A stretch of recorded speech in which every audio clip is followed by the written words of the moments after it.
everybody, and welcome to Recruiting Central here on IndyStar.com. I'm Jeff Rabjohns. He's Kyle Nedenrip. We're glad to be with you. It is July. It is one of the biggest months in college basketball recruiting.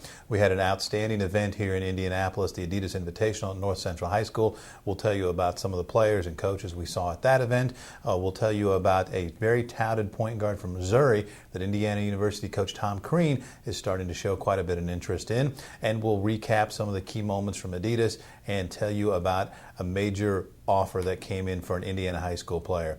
Kyle, I guess let's start with the Adidas Invitational. Seemed like it was really an outstanding event to kick off the July evaluation period, and really nice that it's here in Indianapolis. Yeah, and I think it will continue to be. From talking to the main people with Adidas and with the tournament here, it sounds like this is something they want to kind of kick off July every year. And as we saw last week, pretty much anybody who's anybody was here, watching these kids. And I kind of focused in on the Indiana guys, the high school guys from Indiana, but there's a lot of national guys here too, and a lot of big names, a lot of top 20 guys who were in the house. So, but really, I thought from Indiana, Cody Zeller's first game came out 27 points and really kind of put on a show, right off the bat, and even elevated his stock probably even more than it was already.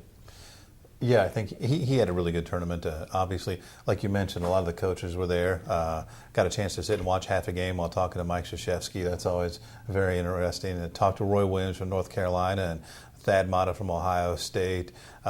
Like you said, pretty much anybody who was anybody was here. But it was interesting. North Carolina brought its whole staff here to that event. So when you bring all three coaches allowed on the road, that shows how significant their interest is.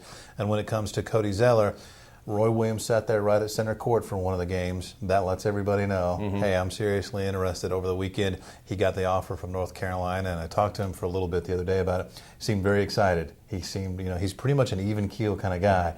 But when he got the Carolina offer, I think there was some excitement in his voice. Now the battle's on. We know Carolina's serious. We know IU's serious. We know Purdue's serious. Butler's serious. Ohio State, Florida, a whole bunch of schools. How do you see this thing moving forward? I have no idea.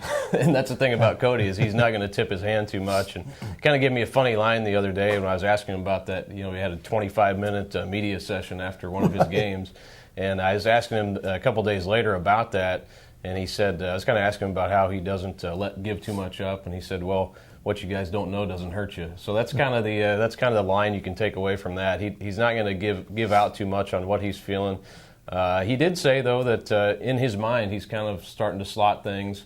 Doesn't necessarily have like a top 5 or anything he's going to release publicly, but he'll set up those, and I kind of believe this is what he's going to do. He said all along he's going to set up those 5 officials and then go out. And I think you can kind of get the sense of who maybe those 5 might start to be, but. I think he's going to take it slow, and obviously these schools are going to wait for him, whatever he wants to decide, they're going to hold the scholarship for him. Right. I would kind of be surprised if North Carolina is not involved, Indiana, Purdue, Butler, and then maybe you get a wild card. Maybe it ends up being Ohio State. Maybe it's Florida. Notre Dame, maybe. It could Notre Dame's possible, yeah. But I think we're going to we're going to start to get an idea of some of the schools that are seriously interested. But he does have a little bit of guidance. Certainly he's got 2 older brothers, one who played at Notre Dame, one who's at North Carolina now. He knows what to say. He knows how to handle it. This really isn't pressure for him. Moving on a little bit, Indiana University has started to show an awful lot of interest in B.J. Young, a 6'4" point guard out of Missouri, comes from the St. Louis area. Very talented player. Probably top 40 player in most everybody's rankings. Going to be interesting to watch how that develops. They've also showed a lot of interest in a 6'9" post player from the state of Michigan, Matt Costello. So those are 2 out-of-state players that Tom Crean has been paying attention to that are worth keeping an eye on. Moving back into Indiana, a little bit of development for Butler recently. They got a commitment, Kellen Dunham. What do you think about the commitment? What does he do for Butler? Well, right on the eve of the evaluation period, actually, and can maybe surprise some people just the timing of when it happened. He got the offer just the week before from Butler on an unofficial visit to campus. Said he really liked it, and didn't want to commit right then and there, but he kind of gave the impression that was kind of the school. Once he got that offer, and right. Probably good for Butler to lock him up. He's 6'4", really good shooter, still very skinny. and needs to put on some weight, and he would admit that. But he's starting. You can tell from last year to now he's able to finish better in the paint. And saw him in a tournament a couple weeks ago. He had 35 points on a good East Chicago Central team, and it wasn't just 3-pointers. I mean, he was getting to the basket, and that East Chicago Central team was physical.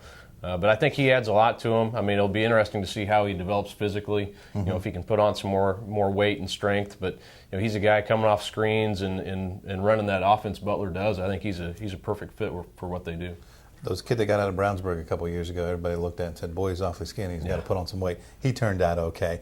Remember, you can go to indystar.com/recruiting central. You can get daily updates. You can get Kyle's blog, my blog, player rankings. Coming soon, there will be videos of some of the top guys from around the state and some guys that IU and Purdue are chasing. Also, if you don't subscribe, you're missing out. All kinds of stuff in the daily paper on a regular basis on the major events and the major players, so you can check that out. Kyle, another story that's kind of developing. Purdue is really starting to position itself awfully well with the 2013 classes. Certainly they have what they have now. They've got some good incoming freshmen. What are your thoughts on what's happening with where Purdue is as far as the 2013s? Well, it's kind of something that I just kind of realized after I talked to VJ Beachman at the Top 100 workout the other day. Sophomore, going to be a sophomore, 6'5" from Fort Wayne Harding. He picked up a Purdue offer. You know, he's got a lot of other schools after him, like a lot of these sophomores do. But you know, Purdue really seems to be kind of focusing their attention now on the 2013 class. You know, they've offered Basil Smotherman from Heritage Christian, Devin Davis from Warren Central, Collin Hartman from Cathedral. So it seems like they're getting in pretty good, pretty early, you know, with these guys. And there's other schools obviously after them too, but it's just kind of a developing storyline, you know, just Purdue's, emergence with these 2013 guys. And it'll be interesting to see how it all shakes out with them. But, you know, they've kind of got their 2012 class set now, and it seems like they're kind of moving on to that next class. And it's a good one. You know, that top level guy is very good. Absolutely. There you go. I'm Jeff Rabjohns. He's Kyle Neddenrip. Remember, you can get all of our information on a daily basis, indystar.com/recruiting central. You can follow us on our blogs, check out the recruiting database, check out the player rankings, and keep up with what's going on with IU, Purdue, Butler, and all the top players around the state. This has been Recruiting Central here on indystar.com. Thanks for watching.